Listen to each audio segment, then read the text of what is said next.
तरंग तरंग तरंग तरंग युवा तरंग। ये जिंदगी का सफर, ये जिंदगी का सफर तेरी आशीषों से भर, तेरी आशीषों से भर। ये जिंदगी का सफर यीशु आशीषों से भर, यीशु आशीषों से भर। मेरे मन को तू खुशियाँ दे, मेरे जीवन में आनंद भर दे। मेरे मन में तू खुशियाँ दे, मेरे जीवन में आनंद भर दे। मेरे दिल में तू शांति दे, मेरे पापों को क्षमा तू कर दे, मेरे पापों को क्षमा तू कर दे। ये जिंदगी का सफर, ये जिंदगी का सफर तेरी आशीषों से भर, यीशु आशीषों से भर। तेरी करुणा सदा की है, तू सागर दया का है। तेरी करुणा सदा की है, तू सागर दया का है। आसमां से तू ऊंचा है, मेरी नजरों में तू ही है, मेरे नजरों में तू ही है।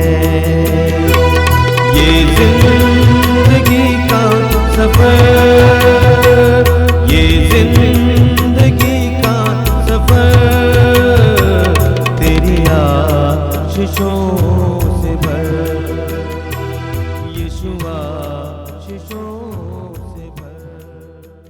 सभी युवा भाई बहनों को जयसु। मैं आप सभी को बधाई देता हूं कि आप इस कार्यक्रम से जुड़े हुए हैं। जैसा कि मैं हर बार कहता हूं, ये कार्यक्रम आपका है और आपसे अनुरोध करूंगा कि अधिक से अधिक युवक युवतियों को इस कार्यक्रम की ओर आकृष्ट करें। मेरे प्रिय भाई और बहनों, हम जिस ज़माने में रहते हैं, जीते हैं, ये ज़माना कुछ विकट ज़माना है। यहाँ पर सच्चाई ढूंढना पड़ता है और सच्चाई और बुराई को अलग अलग पहचानना भी कठिन हो गया है। यहाँ पर ईमानदार लोगों को ढूंढना पड़ता है। बेईमानी एक प्रकार से सामयिक जैसा हो गया है। ऐसे में ईमानदार जीवन जीना, ईमानदार लोगों को ढूंढना, उनके साथ जीना कठिन सा लग रहा है। मैं जानता हूं कि आप अपने जीवन में इस तरह का अनुभव करते हैं। आपको लगता है कि हमें बेईमानी करनी ही होगी, आपको लगता है कि ईमानदारी की ज़िंदगी जी नहीं पाएंगे। ऐसे में प्रभु यीशु और पवित्र बाइबल हमें ईमानदारी के लिए आमंत्रित करती है। प्रभु हमसे कहते हैं ईमानदार जीवन जियो। प्रकाशना ग्रंथ में प्रभु ने कहा है, उसके अध्याय 2 में वाक्य 10 में, अंत तक ईमानदार बने रहो और तुम्हें जीवन का मुकुट मिल जाएगा। हमें अंत तक ईमानदार बने रहना चाहिए। आइए हम लोग बड़े ध्यानपूर्वक पवित्र वचन को सुनेंगे। ख्रीस्त में मेरे प्यारे भाई और बहनों, सबको जयसु। आज मैं आप लोगों को बताना चाहता हूं कि ईश्वर कैसे ईमानदारों को जीवन का मुकुट पहनाते हैं। मैं आप लोगों के सामने एक सवाल को पेश करना चाहता हूं। मजदूरों क्यों श्रम करते हैं?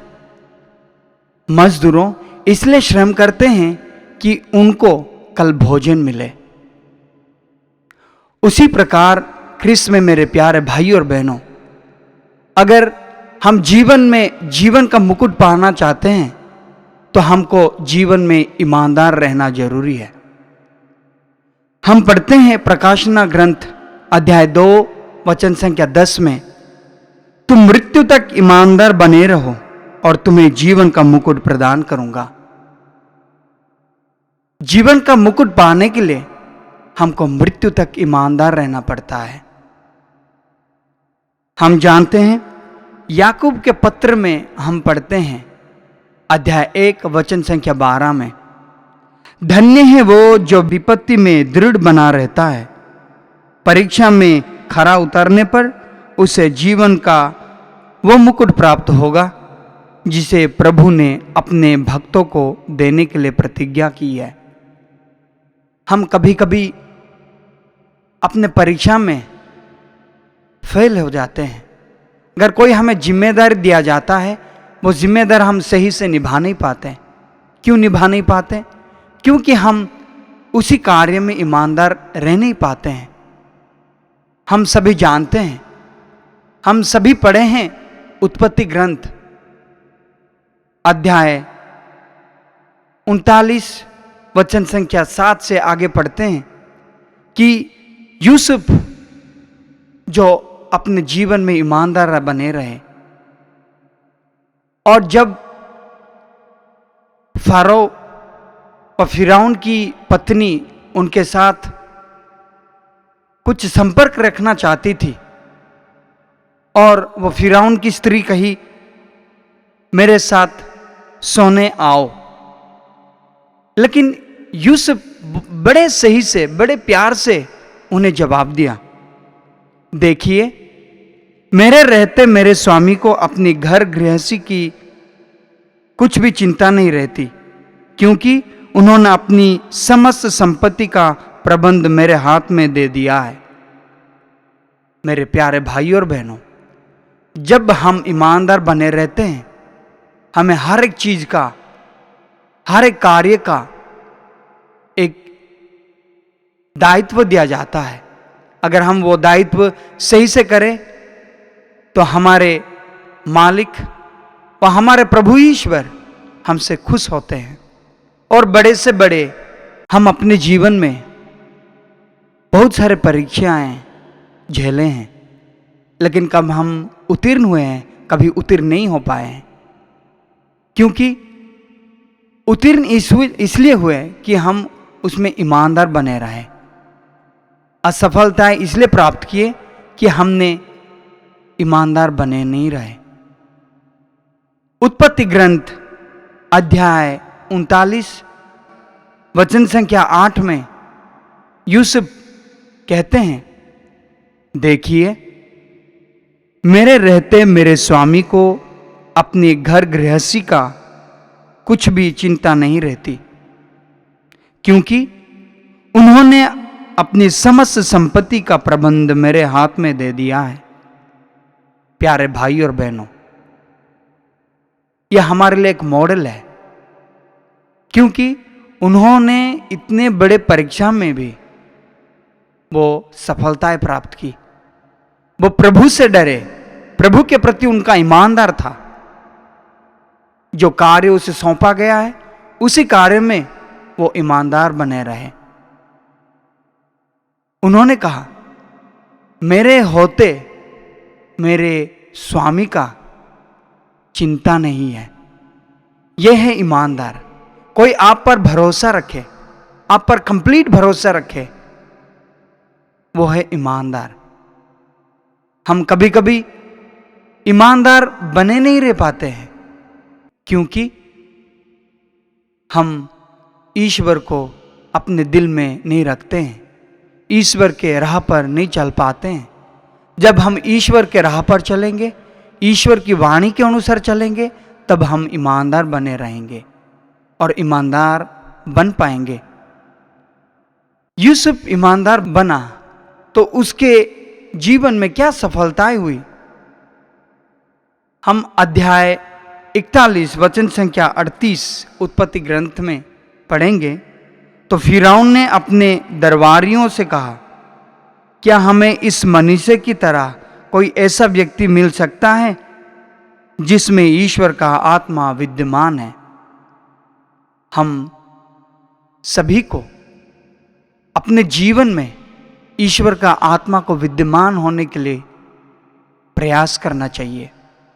जब हमारे दिल में, हमारे मन में ईश्वर का आत्मा विद्यमान रहता है तो हम अपने जीवन भर में एक ईमानदार मनुष्य बने रहेंगे। जब यूसुफ ईमानदार बने रहा और फिरौन के स्वप्नों को सही तरह से बताया, उन्होंने ईश्वर के नाम लेकर ईश्वर में विश्वास करते हुए सही कार्य किया, प्रभु की इच्छा के अनुसार रहा और सही कार्य किया। इसलिए फिरौन उसे कहते हैं, अध्याय 41 वचन संख्या 41 उत्पत्ति ग्रंथ में, फिरौन ने यूसुफ से कहा, अब मैं तुम्हें सारे मिस्र देश का शासक नियुक्त करता हूं। फिर फिरौन ने अपने हाथ से मुद्रा की अंगूठी उतारी और उसे यूसुफ की उंगली में पहना दिया। यह है पुरस्कार।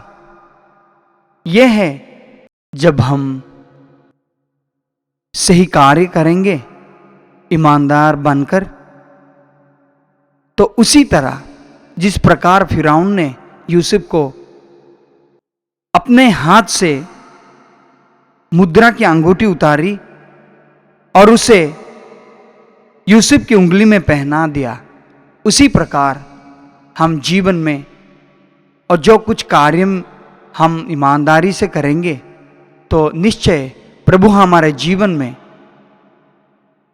हमारे परिवार में, हमारे कार्य में आशीष डालेंगे और हम जो कुछ भी कार्य करेंगे हम सफलताएं प्राप्त करेंगे।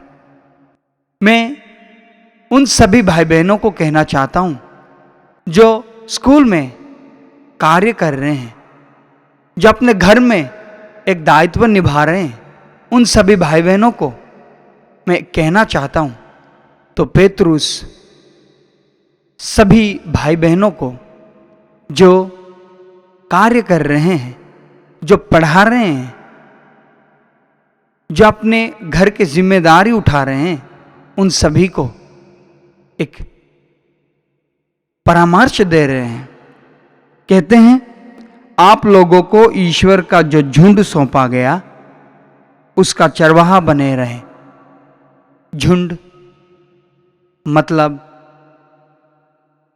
छात्र छात्राएं हो सकते हैं, अपने बच्चे भी हो सकते हैं, अपने परिवार के सदस्य भी हो सकते हैं, घर के पड़ोसी भी हो सकते हैं, गांव के लोग भी हो सकते हैं। उन सभी को ईश्वर ने एक झुंड के रूप में सौंपा है। ईश्वर की इच्छा के अनुसार उसकी देखभाल करें। कोई कुछ कहे वो अपने दिल पे ना लेकर ईश्वर की इच्छा के अनुसार उन सभी को देखभाल करें, लाचारी से नहीं बल्कि खुशी से। कुछ लोग मैं जानता हूं, कुछ दायित्व दिया जाता है तो कभी कभी वो लोग ऐसे काम करते हैं जैसे कि उनमें जीवन ही नहीं है। ऐसे काम कर रहे हैं जैसे कि ये मेरा काम नहीं है, दूसरों का काम है, इस प्रकार काम कर रहे हैं। ऐसे नहीं करना चाहिए। अगर जीवन में और जीवन का मुकुट पाना चाहते हैं तो लाचारी से नहीं बल्कि खुशी से काम किया करें। अपने सौंपे हुए लोगों पर अधिकार जताकर नहीं बल्कि झुंड के लिए आदर्श बनकर। कुछ लोगों को कुछ झुंड सौंपा दिया जाता है, कुछ यूथ को, मान लीजिए यूथ लीडर को एक दायित्व दिया जाता है, वो किस प्रकार निभा रहा है। एक बॉस के तरफ में जैसे कि कुछ कार्य है तो बॉसिंग करके, ऐसे नहीं करना चाहिए। पेतरुस हमें परामर्श दे रहे हैं कि एक आदर्श व्यक्ति बनकर, एक आदर्श व्यक्ति बनना ही हमारे जीवन में एक बड़ा कर्तव्य है। अगर हम जीवन में जीवन का मुकुट पाना चाहते हैं प्राप्त करना चाहते हैं तो हमको आदर्श बनकर लोगों को देखभाल करना चाहिए। और जिस समय प्रधान चरवाहा प्रकट हो जाएगा, आप लोगों को कभी ना मुरझाने वाली महिमा की माला पहना दी जाएगी। कृष्ण में मेरे प्यारे भाई और बहनों, मैं शुरू में ही आप लोगों को बोला और एक सवाल किया कि एक मजदूर क्यों श्रम कर रहा है। एक मजदूर इसलिए श्रम कर रहा है कि उनके लिए कल भोजन का प्राप्त हो। उसी प्रकार आज हम ईमानदारी का कार्य करें, प्रभु द्वारा सौंपे हुए कार्य को खुशी से करें, लाचारी से नहीं, एक आदर्श बनकर कार्य करें, तब ही हमें जीवन के अंत में हम लोगों को और आप लोगों को कभी ना मुरझाने वाली महिमा की माला पहना दी जाएगी। और कहते हैं, तुम नवयुवक अध्यक्षों की अधीनता स्वीकार करो। कभी कभी हम बड़े लोगों की बात नहीं मानते हैं। बड़े लोग हमें ज्ञान की बातें सिखाते हैं, लेकिन हम नहीं मान पाते हैं। जब हम उनकी ज्ञान की बातें और उनकी बातों पर हम ध्यान देंगे तो हमें कुछ शिक्षा प्राप्त होती है और हम उसी शिक्षा के अनुसार आगे बढ़ पाते हैं और अपने जीवन में सफलता प्राप्त करते हैं। और आप सबके सब नम्रतापूर्वक एक दूसरे की सेवा करें, क्योंकि ईश्वर घमंडियों का विरोध करता, किंतु विनम्र लोगों पर दया करता है। कृष्ण में मेरे प्यारे भाई और बहनों, हम सभी के दिल में, सभी के मन में चिंताएं होती है। मुझे आज क्या करना है, मुझे एक दायित्व दिया गया है, वो दायित्व मैं कैसे निभाऊं। मुझे एक परिवार सौंपा गया है, उस परिवार को मैं कैसे निभाऊं। मुझे कार्य प्राप्त हुआ है, वो कार्य मैं कैसे करूं। एक टीचर बनने के बाद भी वो टीचर सोचते हैं, मैं इस बच्चे को कैसे पढ़ाऊं, क्या पढ़ाऊं, कैसे शिक्षा दे दूं। तो पेतरुस अपने पहले पत्र में अध्याय 5 वचन संख्या 7 में कहते हैं, आप अपनी सारी चिंताएं उस पर छोड़ दें, क्योंकि वो अपनी सुधि लेता है। हाँ मेरे प्यारे भाइयों, जब हमको एक दायित्व मिला है, ईमानदारी से कार्य करें, खुशी से कार्य करें, लाचारी से नहीं, एक आदर्श बनकर कार्य करें। जीवन के अंत में हमें प्रभु जीवन का मुकुट प्रदान करेंगे। मेरे प्यारे भाइयों और बहनों, आइए हम प्रभु के लिए और प्रभु की आशीष प्राप्त करने के लिए प्रभु यीशु को हमारे जीवन में बुलाएं। मेरे जीवन में तेरी है जरूरत प्रभु, मेरे जीवन में तेरी जरूरत प्रभु, मेरे जीवन में तेरी है जरूरत प्रभु, मेरे जीवन में तेरी जरूरत प्रभु। आइए हम प्रार्थना करें। अपनी आंखें बंद कीजिए और इस समय हृदय की गहराई से उस करुणामय पिता से, उस दयालु पिता से प्रार्थना करें। हे दयालु पिता, मैं तुझे धन्यवाद देता हूँ इस समय के लिए, मेरे इन छोटे भाई बहनों के लिए। हे पिता, तू सच्चाई का स्रोत है। हम इस संसार में सच्चाई को ढूंढते हैं, सच्चाई शायद ही प्राप्त होती है। हे करुणामय पिता, तू चाहता है कि हम सच्चाई की जिंदगी जिएं, ईमानदारी की जिंदगी जिएं, तेरे पुत्र ने हमसे कहा है, ईश्वर आत्मा है और उसके आराधकों को चाहिए आत्मा और सच्चाई से उसकी आराधना करें। सच्चे जीवन जीने के लिए हमें कृपा दीजिए, अनुग्रहपूर्ण जीवन देने के लिए हमें कृपा दीजिए। हमारे जीवन के हर पल में, हर परिस्थिति में ईमानदार रहने के लिए और अंत तक ईमानदार रहने के लिए हमें कृपा दीजिए। सर्वशक्तिमान परमेश्वर पिता, पुत्र और पवित्र आत्मा आप लोगों को आशीर्वाद प्रदान करे। आमीन। जय सु। तूने जीवन दिया है मुझे, तेरा प्यार दिया है मुझे। तूने जीवन दिया है मुझे, तेरा प्यार दिया है मुझे। तू अपना बना ले मुझे, तू अपना बना ले मुझे। तेरी राहों में ले चल मुझे, तेरी राहों में ले चल मुझे। ये जिंदगी का सफर, ये जिंदगी का सफर तेरी आशीषों से भर, तेरी आशीषों से भर। यीशु आशीषों से भर।